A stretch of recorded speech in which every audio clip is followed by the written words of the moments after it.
Hello दोस्तों, आज के लेक्चर में हम ऊर्जा संरक्षण के नियम को देखेंगे।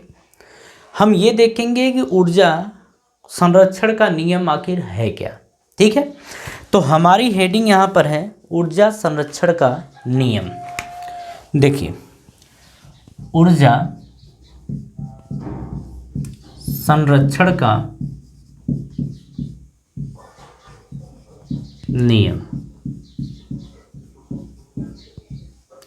यहाँ पर हम कहेंगे कि लॉ ऑफ कंजर्वेशन ऑफ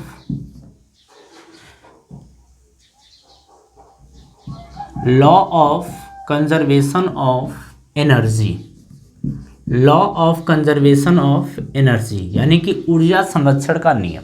ठीक है, इसमें देखिए, आपने इस चीज़ को पढ़ा पहले भी होगा। यहाँ पर यह बोला जाता है कि ऊर्जा को ना तो उत्पन्न किया जा सकता है, ना तो उसको बनाया जा सकता है, केवल और केवल एक रूप से दूसरे रूप में बदला जा सकता है।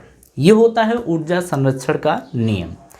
इसके अंतर्गत यही देखा गया था कि ऊर्जा को ना तो उत्पन्न कर सकते हैं, ना तो उसको एकदम बर्बाद कर सकते हैं, केवल और केवल एक रूप से दूसरे रूप में बदल सकते हैं। जैसा कि आपने देखा था, हम वही चीज़ देख रहे थे कि ऊर्जा को एक रूप से दूसरे रूप में परिवर्तित कर रहे हैं। ठीक है, ये चीज़ें हमने देखा था। ठीक है, यहाँ पर हम अब देखेंगे कि ऊर्जा संरक्षण का नियम जो है उसके अंतर्गत हमें क्या क्या चीज़ें सीखने को मिलती हैं, क्या देखने को मिलता है।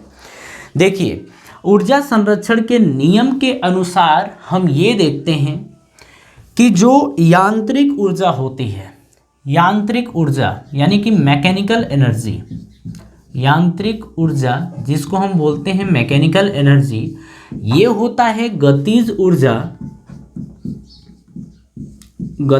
ऊर्जा और स्थितिज ऊर्जा का सम, स्थितिज ऊर्जा का योग। यानी कि जो यांत्रिक ऊर्जा होती है वो गतिज ऊर्जा और स्थितिज ऊर्जा दोनों के योग के बराबर होती है। ठीक है, ऊर्जा संरक्षण के नियम के अनुसार हम ये देखते हैं कि यांत्रिक ऊर्जा हर एक जगह, हर एक बिंदु पर बराबर होती है। कहने का मतलब है कि ऊर्जा संरक्षण के नियम के अनुसार हम ये देखते हैं कि यांत्रिक ऊर्जा यानी कि गतिज ऊर्जा और स्थितिज ऊर्जा का योग हर जगह बराबर होता है, हर जगह बराबर होता है। ठीक है, यहाँ पर हम ये देखते हैं कि केवल ऊर्जा को एक रूप से दूसरे रूप में हम बदल पाते हैं, लेकिन ओवरऑल इनका योग जो होता है ना वो हमेशा बराबर होता है। ठीक है, एक चीज़ और याद रखिएगा, ये नोट के रूप में आपको ध्यान रखना है कि यांत्रिक ऊर्जा यानी कि ऊर्जा संरक्षण का जो नियम है इसको तभी यूज कर सकते हैं जब घर्षण बल ना हो, घर्षण बल ना लगे, घर्षण बल ना लगे या ना हो, तभी जाके हम ऊर्जा संरक्षण के नियम को यूज़ कर पाते हैं। अदरवाइज हम यूज़ नहीं कर पाएंगे। अगर घर्षण बल काम करेगा ना तो वहाँ पर ऊर्जा संरक्षण का नियम काम नहीं करेगा। ठीक है, अब हम इसी चीज़ को आपको एक एग्जाम्पल के थ्रू समझाते हैं। ये चीज़ आपको समझ में आ गई कि यांत्रिक ऊर्जा गतिज ऊर्जा और स्थितिज ऊर्जा का सम होता है, योग होता है। ऊर्जा संरक्षण का नियम तभी काम करता है जब घर्षण बल उपस्थित ना हो, यानी कि फ्रिक्शन फोर्स अवेलेबल ना हो। ठीक है, यानी कि अब्सेंट हो यानी कि हो ही ना। ठीक है, अब देखिए, हम यहाँ पर एक हेडिंग लिखेंगे इसी के अंतर्गत और ऊर्जा संरक्षण को समझेंगे। देखिए, हमारी हेडिंग है गुरुत्व के अंतर्गत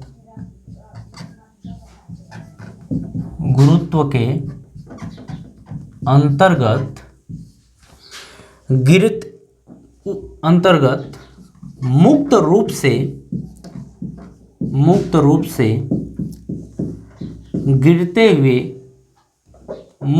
से गिरते हुए पिंड की गति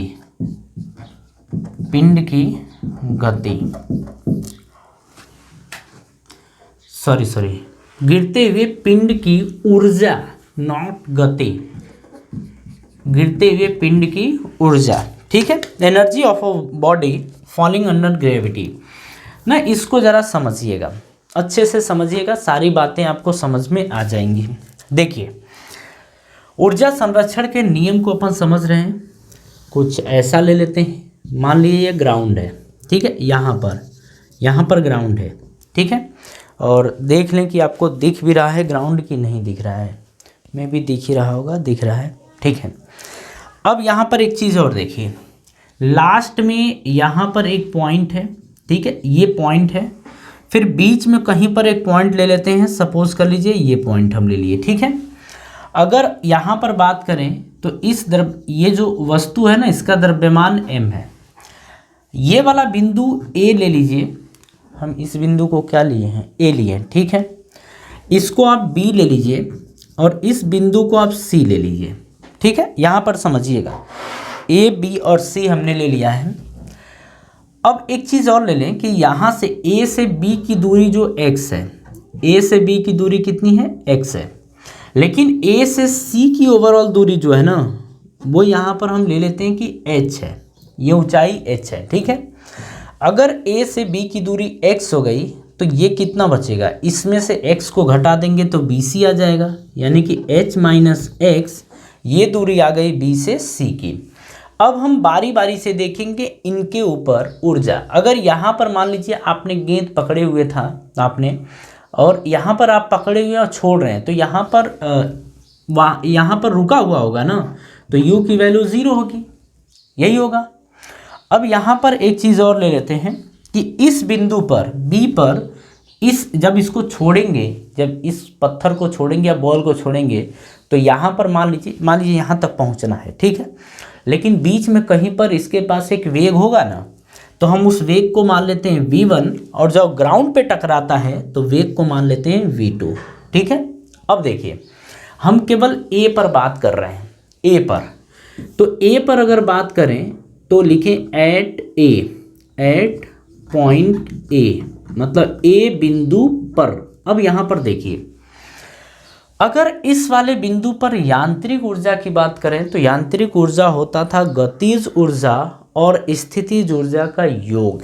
तो यहाँ पर अगर गतिज ऊर्जा की बात करें, यानी काइनेटिक एनर्जी की बात करें, काइनेटिक एनर्जी, तो ये क्या आएगा, इसको देखिए, इस वाले बिंदु पर लिखोगे आप हाफ mu का स्क्वायर, यही लिखोगे, लेकिन u की वैल्यू कितनी है, 0, तो जब ये 0 होगा तो ओवरऑल क्या आ जाएगा, 0, ठीक है। अगर हम पोटेंशियल एनर्जी की बात करें, यानी कि स्थितिज ऊर्जा की बात करें, तो स्थितिज ऊर्जा यानी पोटेंशियल एनर्जी क्या होता है, m, g और h, और h कौन सा होता है, ग्राउंड से देखते हैं, तो ग्राउंड से यहाँ तक की ऊंचाई कितनी हो जाएगी, h के बराबर, तो h आ जाएगा ये, अरे यहाँ से यहाँ तक की ऊंचाई कितनी है, h। तो यहाँ पर अगर यांत्रिक ऊर्जा यानी कि मैकेनिकल एनर्जी, यांत्रिक ऊर्जा को क्या बोलते हैं, मैकेनिकल एनर्जी, ठीक है। देखिए, अरे समझ गए ना, यांत्रिक ऊर्जा को मैकेनिकल एनर्जी बोलते हैं, और ये क्या होता है, काइनेटिक एनर्जी और पोटेंशियल एनर्जी का सम, यानी कि गतिज ऊर्जा और स्थितिज ऊर्जा का योग। गतिज ऊर्जा 0 है और स्थितिज ऊर्जा mgh है, ओवरऑल क्या आ जाएगा, mgh, यानी कि हम कहेंगे कि जो मैकेनिकल एनर्जी होगी ए वाले बिंदु पर वो mgh के बराबर होगा। बात समझ में आ गई। चलिए अब यहाँ पर इसके बाद बात करें एट बी यानी कि बी बिंदु पर, एट पॉइंट बी बिंदु पर बात करें कि बी बिंदु पर कितना होगा, तो देखिए इस वाले बिंदु पर बात कर रहे हैं हम, ठीक है।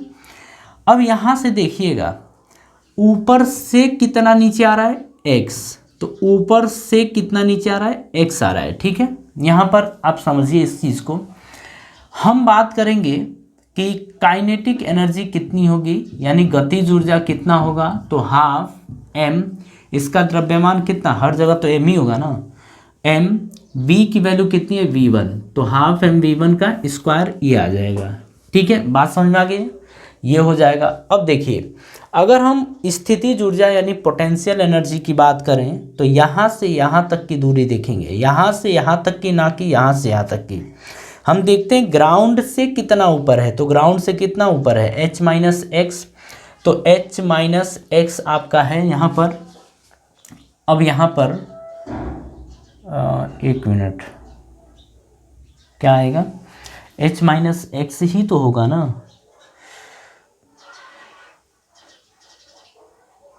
अच्छा, नहीं ठीक है, सब ठीक है। हम यहाँ पर गतिज ऊर्जा की बात कर लीजिए।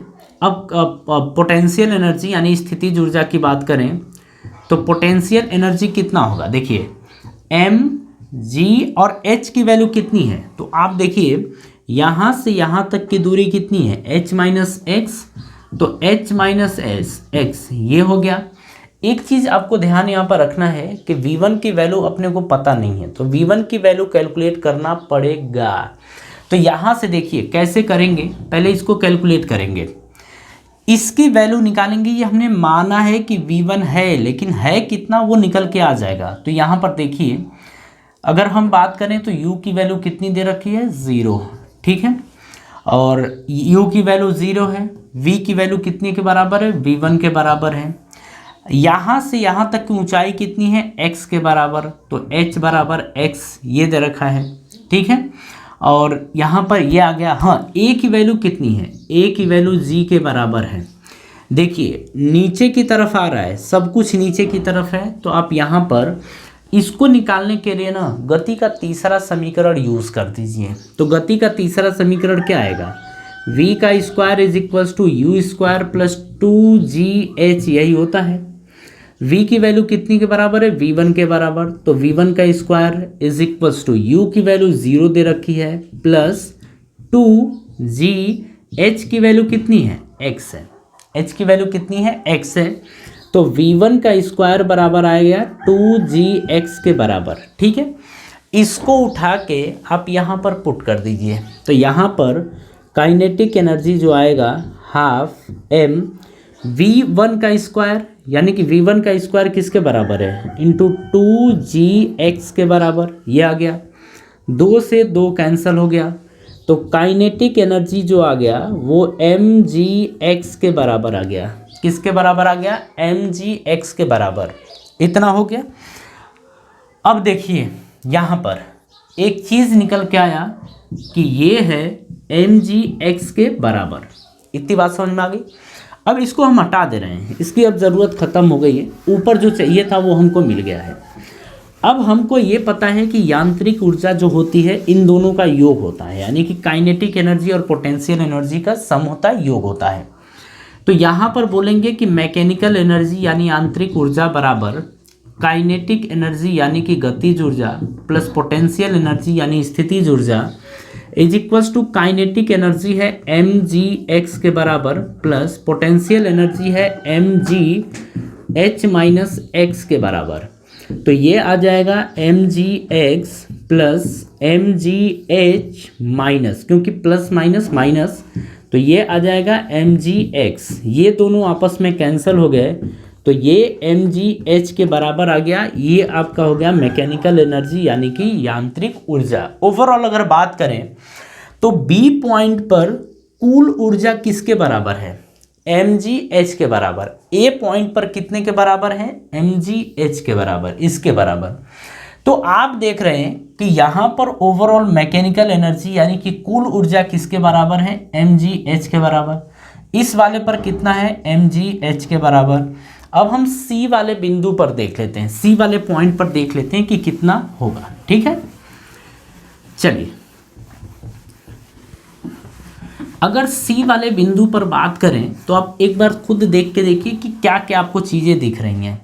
तो हम बात कर रहे हैं एट C वाले बिंदु पर। देखिए यहाँ पर बात करें तो काइनेटिक एनर्जी जो होगी यानी गतिज ऊर्जा वो आएगी हाफ m, यहाँ पर वेग कितना है v2, तो v2 का स्क्वायर ये आ जाएगा, ठीक है। एक चीज़ और देखिए, यहाँ पर अगर स्थितिज ऊर्जा की बात करें यानी कि पोटेंशियल एनर्जी, तो ये आएगा mgh, लेकिन h की वैल्यू यहाँ से यहाँ तक की दूरी कितनी है 0, तो ये आ जाएगा, यानी पोटेंशियल एनर्जी किसके बराबर आई जाएगी 0 के बराबर।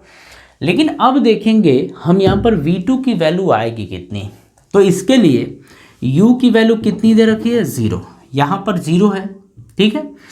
V की वैल्यू कितने के बराबर है V2 के बराबर, H की वैल्यू कितने के बराबर है 0 के बराबर है, तो H की वैल्यू कितने के बराबर है 0 के बराबर है ना। अरे यहाँ से यहाँ तक आया, लेकिन सॉरी यहाँ से यहाँ तक आया ना, तो कितनी दूरी तक आया, कितनी दूरी तय किया, तो H बराबर किसके होगा H के, और A बराबर होगा G के। अब देखिए ध्यान से समझिए, H की बात कर रहे थे, यहाँ से यहाँ तक आया तो कितनी दूरी तय किया है स्मॉल h के बराबर, ठीक है। यहाँ पर यूज़ करेंगे v का square is equal to u square plus 2gh के बराबर। v की वैल्यू कितनी है v2, तो v2 का square is equal to u की वैल्यू 0, तो 0 का स्क्वायर प्लस 2g और h ये आएगा, यानी v2 का स्क्वायर बराबर आ गया 2gh के बराबर, ठीक है। तो यहाँ पर आप रखिए, यहाँ पर रखिए v2 का स्क्वायर 1/2, m की वैल्यू m है, ठीक है। अब v2 का स्क्वायर यानी इसकी जगह रखेंगे 2gh के बराबर, तो 2gh आप ये रख दीजिए, 2 से 2 कैंसिल हो गया, केवल mgh बचेगा, तो mgh ये बचा। अब मेरी बात ध्यान से समझिए, यहाँ पर यांत्रिक ऊर्जा यानी मैकेनिकल एनर्जी बराबर kinetic energy plus potential energy ये होगा इज इक्वल्स टू, अरे गतिज ऊर्जा प्लस स्थितिज ऊर्जा, कोई दिक्कत नहीं है। देखिए यहाँ पर अगर बात करें तो काइनेटिक एनर्जी mgh के बराबर है, पोटेंशियल एनर्जी 0 के बराबर है, तो ये आ जाएगा mgh। ओवरऑल आप यहाँ पर ये देख रहे हैं कि आप चाहे A बिंदु पर देखिए या B बिंदु पर देखिए या C बिंदु पर देखिए, मैकेनिकल एनर्जी यानी यांत्रिक ऊर्जा बराबर है, यानी कि गतिज ऊर्जा और स्थितिज ऊर्जा का योग जो है वो हर बिंदु पर बराबर है। यही होता है ऊर्जा संरक्षण का नियम, ठीक है। मतलब ऊर्जा संरक्षण के नियम के अनुसार हम ये देखते हैं कि किसी भी वस्तु की ऊर्जा यानी कि कुल ऊर्जा हर बिंदु पर बराबर होनी चाहिए। बात समझ में आ रही है। इस तरीके से हमारा ये वाला पोर्शन यानी कि ऊर्जा संरक्षण के नियम वाला पोर्शन यहाँ पर कंप्लीट होता है, ठीक है।